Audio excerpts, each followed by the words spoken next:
Welcome to Business Innovators Radio, featuring industry influencers and trendsetters sharing proven strategies to help you build a better life right now. Hello, this is your host, JC Soto with Online Media 360. And today my guest is Aleasha Bahr. She's a sales coach, marketing coach. She's an expert in sales.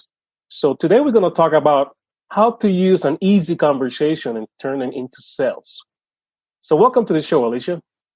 Thank you so much for having me, JC. I'm so excited to be here. Yes, and I know you do sales. I know that's your, besides marketing, because I know you also do marketing. But sales right now is your kind of your anchor. That's how you are promoting yourself and helping people out. Who are your clients? What kind of people do you help with the sales process? I know that's for a lot of people, it's challenging. Yeah, solopreneurs and salespeople. That's the core of what you do. And when they come in, are they usually novice people, or they have already sales training and they have some like bad habits and you help them out with that? Or you take them from not knowing anything about sales all the way down to, turning that easy conversation, relatable conversation into sales? Yeah, so I haven't worked with someone who's like a complete novice. I would say that some solopreneurs are pretty novice at it, but the difference with a solopreneur and a salesperson is that a solopreneur is an expert at whatever they're selling. So it's much easier to help that person just adjust some things in their conversation and start selling a ton. Whereas like someone who's just never sold anything before and is selling something that they're not an expert or particularly passionate about, that would be a longer road for sure. And I have not done that yet. So usually I'm working with sales pros who like just want to improve things, but have some training already, or I work with teams too. So helping the team get on the same page and, working with the team and marketing to make sure that everybody's like saying the same thing. And that really helps close rates too. Teams, sales teams and marketing, they used to seem to be always butting heads, right? Yeah, unfortunately, it is really unfortunate because sales is the front lines of your marketing. Like they hear the phrases that people are saying all the time. They hear the challenges and the objections that bring up all the time, which are all really killer marketing material. And marketing needs to pre-frame the people so when they come on the call, they're more likely to close. Yeah. And sales is not just in business. Sales is in life too, because we use sales to sell our ideas to our friends, spouses, everybody that we come in contact with. Now, when they want to learn about sales and they come to you, what kind of fears do you bring along with them? So usually the issue with someone who is not closing a lot of sales is that they are viewing the conversation differently from any other conversation. So in their mind, they're like, oh God, this is a sales conversation. I'm going to ask for money at the end and they're going to reject me. And I really need this sale because I have this bill coming up and ba-da-da-da. And like, they're just completely in their head and no longer acting like a normal person. So they get in their own way. So it's not like a conversation anymore. They're just freaking out about how to ask for this sale, how to close, right? And how to convince them to buy it. To buy it. Yeah. So how do you help somebody like that? What are the steps, or what do you tell them? How do you get them out of that funk and get them to kind of relax and get that conversation and get people to listen to what they saying, especially listen to that customer or client, and then getting into, buying or purchasing that product or service? Yeah. So usually just as a starting place, I tell anybody who's like a coach, for example, to treat the sales process like their first meeting. So if the person was already a client, what questions would they ask to truly understand what the person was going through and determine if and how they could help them? And the only difference is that you're not going to tell them how you're going to help them. You're not going to lay out the plan with the steps because they have to work with you to get that. So it's just truly understanding what the person's situation is. And then if you can offer a solution, you're like, oh, great, this is something that we help with all the time. So when they kind of like get out of sales mode and just go into like actually trying to understand this person's issue and what they would do to help them, it's very natural for them to do that. And they, really get in their position of expertise and authority. And that comes across that confidence to the other person, and they feel taken care of. Because honestly, you can sell somebody just by the questions you're asking being really good questions. And they'll naturally ask really good questions if they're really actually trying to understand what's going on. And that's the core of the whole selling process, asking questions and listening and pay attention to what the person is telling you, right? Yeah. I always say that it's 80% listening and 20% talking. Yeah. And there's a term on in sales that when you buy your own product back, when you talk too much and you keep babbling along and people just, they get tired and they say, well, I wanted it before. Now you kind of convince me not to buy it. Is that something that you find that is common with the people that you train or you coach? I think the biggest issue is that people just glaze over. They just get bored. Like, you have a very small attention span for somebody. And people like talking about themselves more than anything else you have to say. And you want to hear them talk about themselves and relate everything you're saying to them. Don't talk about your product. Talk about your product in relation to them. And then they'll care. But don't talk about it too much. Like, the best type of sales is when the person convinces themselves because of the answers they have to your questions. That's right. When they come already. And the favorite station is WIIFM, right? What's in it for me? Talk about what you can do for me or your product can do for me instead of talking about you. Right. Nobody cares about you. All they care about is themselves. And it's definitely people have a guard up when they're on a sales conversation. So I always like to say that when the person forgets that they're on a sales call, it's a success. When they think that they're just talking to somebody who's an expert that's helping them solve a problem that they're having, and they're really discussing it with them, that is when you've won, because you get to have a real conversation where you can move forward. Yeah. And that's what we are. We're solution providers. That's what we got to be to our clients and customers. We got to show them that we know what the problem is. We understand it, and we have the solution. And we got to show them that we can also, after that sale, that we can support them, right? Yes, definitely. And you said something that's really important, understanding them. So when people feel understood, they feel like you can help them. So being able to really hear someone, not just listen and parrot something back, but to really hear them and then offer a summary of it or some insight from it that gives them further clarity on what they were saying and makes them feel understood is very key to working with somebody, because most people are just parroting something back or half listening.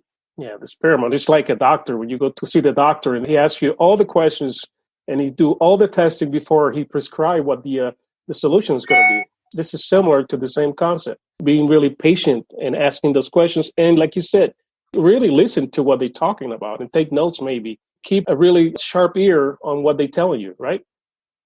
Yes. And after that, which is the foundation, the second layer is listening to what they're not telling you. So you can hear hesitation in their voice, or the way that they're saying something in a certain way indicates that they have a fear about it or an objection about it, and being able to dig into that further. You sound a little hesitant. What's going on? The body language too. Yes, body language, expressions, all of those things. And then noting them, but also digging into it and not assuming what you think is going on. When the clients come in and say, well, I want you to teach me how to do the sales process right, do they come with misconceptions what a sales coach is or marketing coach is? Not so often. I mean, they usually come in with something that they've already tried. So I'm all about customization to you. So the issue is have you ever heard, this 7-figure script, use it word for word. This is exactly the script that I use to sell 7 figures. And they buy it and it doesn't work, even though they're implementing it. And then everybody says it's because you're not implementing it right. And they think that something's wrong with them. And it's just because you're an individual, you're a different person. So I'm all about customizing things to somebody. So if there's things that they're currently doing that feel good to them and get a good response, let's keep those things. And then let's tweak these things. And everyone feels open to that. And it's honestly just the first thing that we do is put together a custom script, and that alone improves their close rates dramatically because they're always missing a ton of stuff usually. Can you give me an example of someone that you worked with that it was having a heck of a time making some sales and then improved and saw the difference and it was convinced that, this is the right way to do it? Yeah. So pretty much everyone that I've worked with, I can give you an example of one specific client because it's always nicer when it's just one specific. He was a Facebook ads coach and he took Sam Ovens training, which is very common. If you don't know Sam Ovens, he's like the original course funnel guy, and he's very high pressure sales, typically like very hard, cold. And so these scripts that they were using had absolutely nothing to do with their product. They were very generic. So he's a Facebook ads coach. He helps people set up a webinar funnel, but he was asking questions about, their goals and their life dreams. And if they were at this place in 12 months, how would they feel? And if they weren't, how would they feel? And the result is the person feels like you didn't ask me anything related to my business and my ads at all. It's also, if you're in this space, you've heard the sales conversation so many times that you are not convinced by it. It's tired. You know exactly what they're going to ask, and you know that they're going to parrot it back to you and say, well, if you really want to reach this goal, or if you want to repeat this pattern, then, you have to do this. And it's almost like shame selling a little bit. Like, well, you're not really serious about your success then. You're not really serious about these goals that you told me you had to, go to Italy next year with your family or whatever. So I come in and I'm like, why would you ask these things? Like, ask them what their programs are, what their price points are, who have they worked with, what their results were, what have they tried before, what did they like about it, what didn't they like about it, what's making them look into this, what is their goal working with you. That information is going to help you so much more, and it's going to make the other person feel like you're actually having a conversation about their problem than any of these generic scripts. And the selling process has a framework that is to be followed, but everybody has their own challenges that they want to be listened to. Like we talked, in the beginning of this conversation, that you need to listen to what is going on with that specific prospect instead of trying to memorize and remember every step of that script. That is a high pressure script. It's what it is, because it's not really geared to help that person, but it's geared just to sell regardless of what the issue is. Yeah, absolutely. And I'm a big framework person too. I don't really love word for word scripts. I totally agree. There's some phrasing that you can use, but I'm really about questions, and then it just naturally happens. It's like natural feeling sales conversations that naturally flow into the next question. And I always compare, like, I have this metaphor, those little boutiques, pasta shops. So if you were to go in and ask them what pasta sauce you should get, and they said, have I told you this before, JC? Yeah, I heard it before, but this is a good analogy. Okay. So you walk into a pasta sauce and you ask for the recommendation, and the person says, well, do you like soccer? And you're like, why are you asking me that? Like, that's so irrelevant to what I want. And it's the same thing as asking somebody, what vacations are you trying to go on this year or something? If they ask you, oh, what kind of spices do you like? What kind of meats do you like in your pasta? What kind of vegetables do you like? You're ready for this person's recommendation. It's going to be good because they're asking relevant questions. And that's a big difference, but still a framework, not a script. Yeah. And following up with what the customers is saying or the prospect is saying, not just recite something word by word, but like you said, just listening, ask questions, and then recommend, be like the doctor. This is what I suggest you do. This is what I have for you. Prescribe it. Yeah, based on your answers. So it's custom to them. Yeah, exactly. And if you were to give someone maybe 3 to 5 tips on how to improve their sales process, what would you tell them? So I would definitely say completely detach from wanting the sale and just focus on helping the other person. Can you help them? When you're trying to help someone, what do? You ask questions to understand what's going on, relevant ones, and you dig deeper depending on what the answers are. So focusing on genuinely helping someone. The other thing I say really makes a good salesperson is passion, curiosity, and empathy.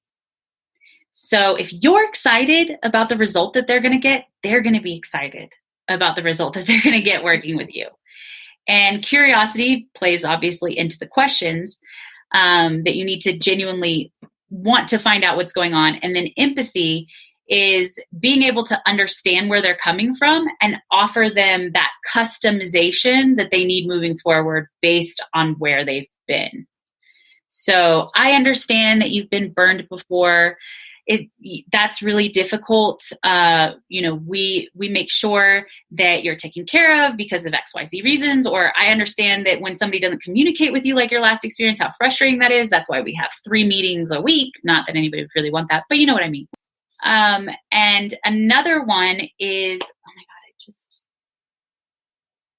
lost it. Oh, connect everything back to the end result. So a lot of people focus on the how of what they're selling. So for example, I was working to somebody who sold paid search, and he was explaining that he did an audit. And that just sounds boring already. It's so boring. So we do an audit so that we can make sure that you're getting the most leads for the least amount of money. Oh, well, everybody wants that. So connecting it to why you're mentioning that piece of your service, because it equals this end result that they want. Be clear on what you offer. Yeah, like we have a tendency to assume that it's obvious why I'm mentioning this piece, but it's not. Even if it is obvious, it is so much more helpful to connect the dot for the other person, because they're just hearing repeatedly over and over how they're going to achieve their goal with you. That, like, in the end, they have a list of things in their mind, and they know they're all going to equal this. They're not going to remember the specifics of your stuff. They're just going to remember, she said I was going to get more leads for less money, is basically what it came down to. But if you don't say that, then it's like, I don't know, they offered stuff. They're looking for something that will trigger them to feel like, well, this is exactly what I want. He said what I wanted to hear, what I'm looking for. And that's what they remember. Yes, but in an authentic way. Like not like they're just saying because they know that's what I want to hear. After listening to the questions and listening intently about what is it that I can help you with. Because not every opportunity is going to turn into a sale. Because as an honest salesperson, you should be able to say, well, this is not my neck of the woods. I can refer you to somebody else because honestly, I can't help you. This is not my expertise, right? Yeah, they'll appreciate that every time. They'll refer people to you. Sometimes they'll still want to work with you. The less desperate you are for a sale, the better you're going to sell it every time. And talk about mindset. What's the mindset that we should be working on when we go to a sales call or even a phone call or any sales situation that we're going to be working with? Yeah, so honestly, mindset is probably at least 50%, if not more. If you're in a bad mood, I would reschedule that phone call. If the other person is in a bad mood, I would reschedule that phone call. Nobody buys or sells anything in a bad mood. The more confident you are in what you're selling and passionate you are, the better you're going to sell it. So you really want to believe in whatever you're selling and get excited that you're going to solve this person's problem, because that is really exciting. This person isn't going to have to deal with that anymore. And that's awesome. And also just appreciating humans for being like, get into it. Their story. Everybody's unique. They have ridiculous stories. Everybody's been in love. Everybody's had a heartbreak. Everybody's had a challenge. We're all mothers, brothers, sisters, fathers, like just regular humans. So going into it, remembering that this person has a life outside of you and that you're helping them with a small piece of it can really help you just come from the right place of empathy and support and help. Just basically focusing on them instead of thinking about you. Basically having a conversation with two human beings. That's it, right? It is. It really is. And the money happens as a result, a byproduct of it. It's not any different. And tell me something. What was the spark that got you started in sales, doing sales coaching or helping people improve their sales process? So it just brings me so much joy to help somebody make money and become more confident at the same time. And knowing that, I mean, I really only want to work with people that care about their clients and take pride in doing a good job for them. So also knowing that they're now going to help more people with whatever they're doing in a quality way. That just really gets me jazzed. So what did you learn years ago that you still use today? Even maybe in business, maybe a lesson that you learned when you were younger? Oh, man. Well, forget potential. How many people waste time on potential? Like, move forward with something that's already the way that you want it. So a lot of times that relates to a relationship. A girl will get hooked on a guy because he's got potential. This idea has potential. Okay, why don't you just go forward with an idea that's going to work? Like, not one that has potential if you like tweak all of the little things and stuff, you know? So, I mean, a lot of times people get stuck forcing something and wasting a lot of time and energy on things because of potential. Do you have personal experience on that? Of that you can course. Oh my God. Yeah. You tell. I wasted 5 years on a guy because of potential. He never fulfilled it. Spoiler alert. I see. But not just that, there were client relationships that I had that I kept thinking were going to change because there was potential. And there were people that I hired that I wasted time on because they had potential. And it just would have been a lot easier I am just learning more and more to trust my intuition. If you're sitting there selling yourself on why it could work, it's probably not gonna work. You're already in trouble. If you do that, you're already in trouble. Yeah. Like if you're like, oh, I don't feel great about this, but it could, but. Yeah, just move on. Like, trust me. Maybe there's a very small percentage of times that it ends up working out. Very small. But statistically speaking, you will be so much happier that you went on to because life is choices and opportunities, right? And you're wasting all your time on this one that's like, but there's this other one that's like a home run, slam dunk. Already going. He's already going. So there's like a small chance this one might work out. Just go after the one that's the slam dunk. And if you don't know it yet, if you don't have it yet, you will as soon as you let go of your time and energy on the thing that you're like forcing. Unrealized potential. Oh, yeah? Yes. And you know what? I used to do that with businesses, with clients. That's why I'm really careful about working with startups, because startups are, they have potential, but they're not. Yeah, it just can be a headache. But someone that is succeeding despite of their own mess ups, you can straighten them out and keep it going.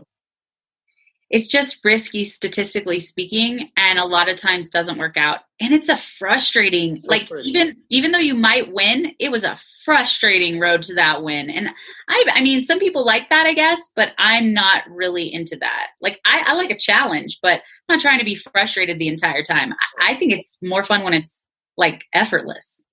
Good advice. Yeah. So, say one of my listeners want to contact you. What would be the best way to do that? Yeah. So my website, www.aleashabahr.com, is where I have 6 things you can do to immediately close more business. And I have daily emails that go out that are just value. And I get a lot of really good feedback on them. You can always unsubscribe, but people always say they really like them because I'm not selling anything in them. And then I have my group coaching program, which is $47 a month. It's very affordable. And everyone who's gotten into it has, obviously like 400 times their ROI, because $47 is ridiculously affordable. And your email address? Oh, and one-on-one coaching. I do one-on-one coaching too. And my email address is Aleasha@aleashabahr.com. And you're on Facebook and LinkedIn? Facebook and LinkedIn. Those two. Great. Aleasha, thank you for taking off your busy schedule to come and talk to us about sales. One of the ingredients of being successful is being able to master sales, be able to, like you said, have the conversation and be able to listen to our clients and customers. Do you have last minute tips for my listeners? One of my favorite quotes is, there are no failures. You either got the lesson or the result that you needed. So feedback. That's all it is. Yeah, just listen to it and improve. There's no failures. It was something that needed to happen. You needed to learn that. And sometimes you just won't listen to somebody else. You got to learn it for yourself. That's right. Well, thanks, Aleasha. And to my listeners, all her links are going to be just below this recording. Thank you, everyone, for listening in. This is JC Soto with Online Media 360. Until next time, take care. Bye now. Thank you so much, JC. Thank you.